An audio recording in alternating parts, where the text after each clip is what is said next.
Esiet sveicināti! Šajā īsajā video parādīsim, kā ātri un vienkārši izveidot interaktīvas Classwise prezentācijas. Šādā veidā zināšanas, ar kurām dalīsieties, būs informatīvas un piesaistīs skolēnu uzmanību, veicinot labāku informācijas iegaumēšanu.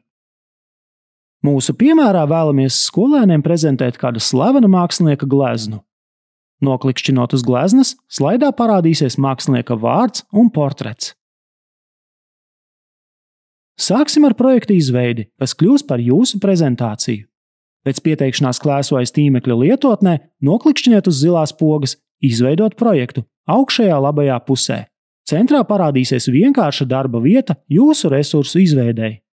Navigācijas sadaļā apakšā redzams, ka pirmā lapa jūsu projektam ir pievienot automātiski. No pieejamajām opcijām, kā satura veidu, izvēlēties interaktīvs slaids. No piedāvāto veidņu saraksta, kas ļauj pātrināt darbu, izvēlēties to, kurā ir visi elementi, kurus vēlaties izmantot. Esam izvēlējušies veidni ar multivides lauku un 2 teksta laukiem. Multivides līdzekļus varat pievienot no iebūvētās bezmaksas resursu bibliotēkas. Lai atrastu vajadzīgo attēlu, ievadiet meklēšanas joslā atslēgas vārdu.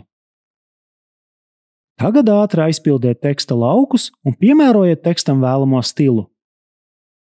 Varat skolēniem sniegt mājienu, parādot autora vārdu un uzvārda pirmos burtus. Tagad varat pievienot miedarbības. Darba telpas augšdaļā noklikšķiniet uz cilmes miedarbība.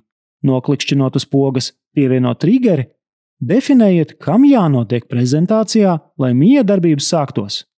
Šajā gadījumā nosacījums ir noklikšķināt uz slaidā ievietotā attēla. Pēc tam noklikšķiniet uz pogas pievienot darbību, kā klikšķa notikuma darbību izvēlēties satura rediģēšanu. Šī darbība slaidā esošo attēlu aizstās ar mākslinieka darba autora portretu. To lūdzu augšu pielādējiet no sava datora. Tādā pat veidā varat pievienot arī otru darbību. Šajā darbībā varat aizstāt norādes tekstu ar autora vārdu un uzvārdu. Darbības priekšskatījuma logā ievediet tekstu, kas tiks parādīts pēc attēla aizstāšanas. Viss paveikts! Apakšējā navigācijas sadaļā projektam varat pievienot vairāk lapu, un visi projekti tiek saglabāti automātiski. Lai palaistu prezentāciju, noklikšķiniet uz pogas Palaist labajā augšējā stūrī. Paldies par uzmanību! Neaizmirstiet apskatīt arī citus mūsu videoklipus. Uz tikšanos!